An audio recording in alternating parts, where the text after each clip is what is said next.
Mississippi. That's my name.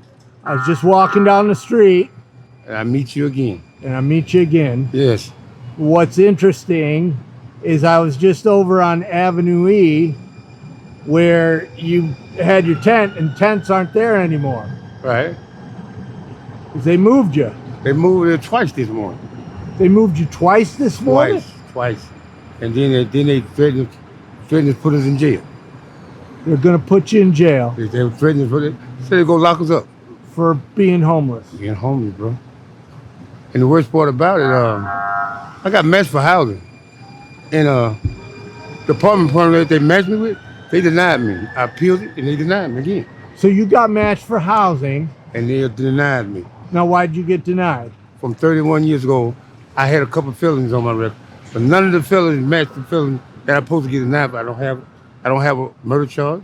I don't have a sex charge. Right. And I don't manufacture drugs. Right, but you have a criminal record. 31 years ago. Right, from 30. But can you imagine people getting arrested now for homeless? That's what they're trying to do. They, which they're doing. They do. And then you get a criminal record, and then you can't get into housing. That's exactly what's happening. So this criminalization doesn't end homelessness; it makes it worse. It makes it worse. And I don't know when homeless became a crime. Right. It just don't matter. I mean, it just don't make sense to me. Being homeless is a crime.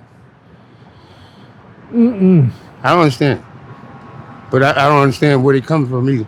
But they keep moving us and moving us where you gonna move to. And homelessness is growing. There's more people out here. Yes, I read an article in paper that said it's growing at like 23%. There's a dashboard and a website. I'll put it down below, a link, and it shows more people are entering into homelessness in San Diego than are getting out. So this pushing you from block to block. You got moved twice today? Twice. Twice. And then when I got over here, the guys in the blue, or whatever they is, told me, don't listen to the police, listen to him. And he's not an officer. But he threatened to call police. The police told me to come over here. So call the police. I don't have no warrants. I don't do nothing to go to jail.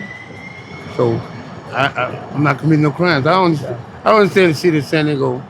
They don't want us to be homeless, but they creating homeless every day. Because the criminalization pushing around just makes encampments grow. That's right. Then if I try to get an apartment, they're gonna see my background, seeing I've been arrested. Yeah. That ain't cool. Yeah. And you want to get off the streets. Man, I've been trying to get off the street. I thought I was off the street when they approved me for my housing, but they denied me. I don't understand that. I just don't understand that at all. And that's been 4 or 5 months ago. Wow. And you're talking about the sanctioned tent camps. Yes, I call it a concentration camp. They want all us to be in the same spot where they can monitor us. And then they get, I'm 61. I don't need no curfew. I ain't committing no crime. That's for teenagers. I should be able to go where it comes as I please. I'm not hurting nobody. I'm not taking anything from nobody. I don't sell drugs. I do none of that shit. But you want to put me in that concentration camp over there, which I'm not going. But you gonna monitor me for what?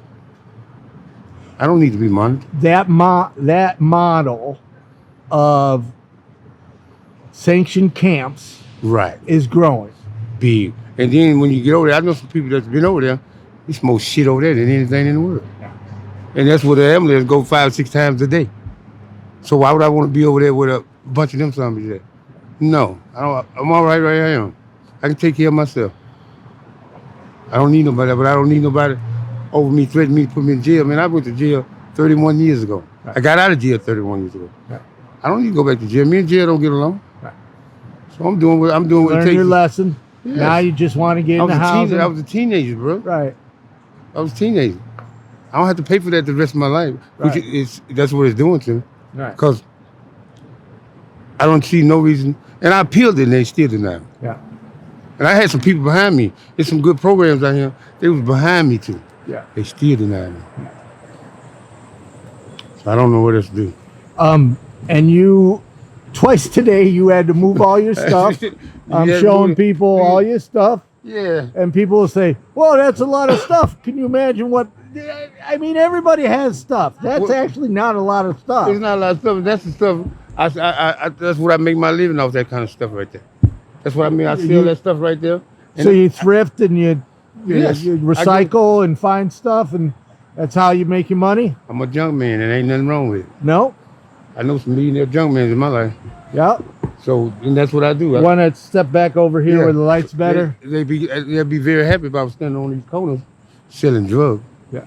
But that ain't gonna happen. Right. You ain't gonna trap me like that anymore. That's a trap. Yeah. So I'm not gonna do that. So I'm gonna keep on doing what I'm doing.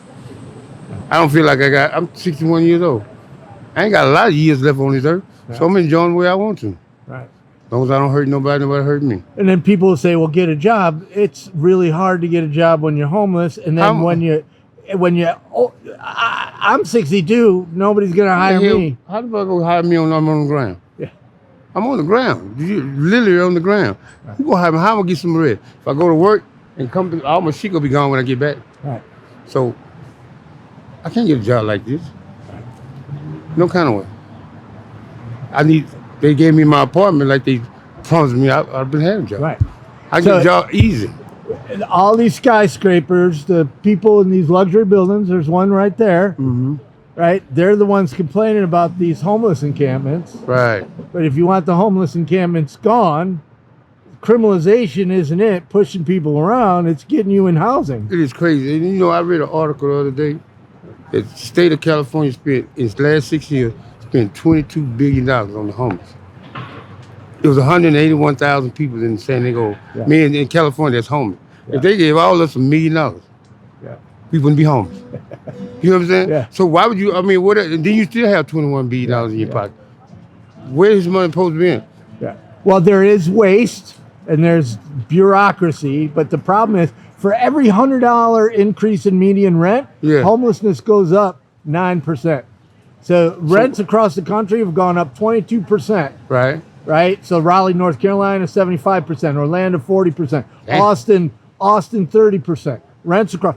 Wages have gone up 2%.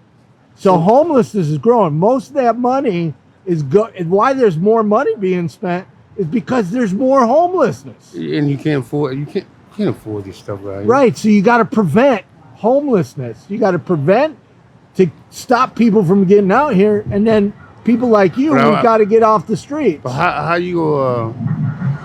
People. This is the first time I ever been home.